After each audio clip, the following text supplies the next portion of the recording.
Praise the Lord. ஆண்டவராய் இயேசு கிறிஸ்துவின் நாமத்தினாலே அன்பின் வாழ்த்துதல்.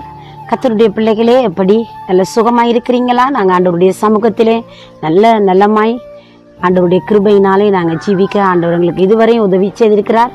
நீங்களும் நிச்சயமாய் சுகமாய் இருப்பீங்கன்னு நான் நம்புகிறேன். அன்பானவர்களே, கர்த்தருடைய கரம் எங்களோடு இருந்து நடத்துறது பாருங்கள், அது எவ்வளவு ஆச்சரியமாக இருக்குது. இந்த நாட்களில் நம்முடைய வாழ்க்கையில் வருகிற ஒவ்வொரு சூழ்நிலைக்கும் நம்முடைய தகப்பன் போதுமான தெய்வமாய் நம்மை தாங்கி அணைக்கிற நல்ல கர்த்தராய் இருக்கிறார். இந்த நாளிலே ஒரு அழகான தேவனுடைய வார்த்தையை நாங்கள் தியானிக்க போகிறோம். ஏசாயாவின் தீர்க்க தரிசன புஸ்தகம் 61வது அதிகாரம் 7வது வசனம் சொல்கிறது, உங்கள் வெட்கத்துக்கு பதிலாய் இரட்டந்தனையான பலன் வரும் என்று சொல்லப்படுகிறது. எங்களுடைய வெட்கத்துக்கு பதிலாக இரட்டந்தனையான பலனை கொடுத்து நம்மளை ஆசீர்வதிக்கிற நம்முடைய ஆண்டவர் நம்மோடு கூட இருக்கிறார். அன்பு பிள்ளைகளே, எந்த சூழ்நிலை நீங்க வெட்கப்பட்டு போய் நின்றீங்க? படித்த மனிதர்களுக்கு முன்பாக உங்களோட கல்வி அறிவு குறைவினால் நீங்க வெட்கமடைந்து போயிருக்கிறீங்களா? சில வேளையிலே அந்தஸ்திலே உயர்ந்தவர்கள் மிகவும் செல்வந்தர்களுக்கு முன்பதாக நீங்கள் ஒன்றும் இல்லாத நபரை போல ஒருவேளை நீங்கள் மனம் சோர்வடைந்து மிகவும் ஏழ்மையாய் நீங்கள் ஒரு தாழ்த்தப்பட்ட நிலையிலே நின்று கொண்டிருக்கிறீங்களா? மற்றவர்களுடைய ஆசீர்வாதங்கள் எல்லாம் உங்களுக்கு மிகுந்த ஒரு வேதனையை கொடுக்கிறதா இருந்திருக்கிறதா? ஒரு விதமான வெட்கமும் ஒரு விதமான நிந்தனையும் வேதனையும் நீங்க அனுபவிச்சிருக்கிறீங்களா?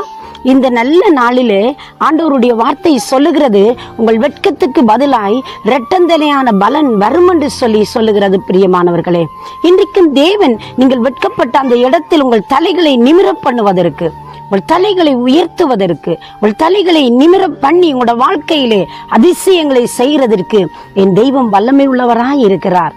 நீங்கள் மிகவும் வேதனையோடு கண்ணீரோடு தனிமையிலே பலவிதமான சூழ்நிலைகளினாலே நீங்கள் அதைரியம் அடைந்து வெட்கமடைந்து சோர்வடைந்து நீங்கள் மிகவும் கண்ணீரின் வழிகளுக்குள்ளே நடந்து கொண்டிருக்கிறீங்களா? தேவனுடைய வார்த்தை இந்த காலை வேளையில் உங்கள் பக்கமாய் கடந்து வருகிறது.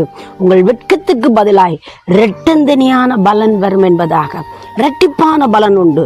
நிச்சயமாய் அந்த அற்புதமான ஆசீர்வாதத்தை நீங்கள் பெற்றுக்கொள்ள முடியும். அன்பானவர்களே, நீங்கள் எந்த சூழ்நிலையில் இருந்தாலும், உங்களை எந்த நிலையிலும் மனிதர்கள் பார்க்கிற வண்ணமாய் பாராமல், அறிவு அந்தஸ்து அழகு என்று சொல்லி எதையும் நோக்காமல் அவைகள் நடுவிலே தம்முடைய கிருபையோடு பார்க்கிற ஒரே தெய்வம் நம் ஆண்டவராய் இயேசு கிறிஸ்து. உங்கள் வியாதியோடு வேதனையோடு தனிமையிலே பலவீனம் குறைவுகள் மத்தியிலே நீங்கள் அதைரியப்பட்டு போய் இருக்கலாம்.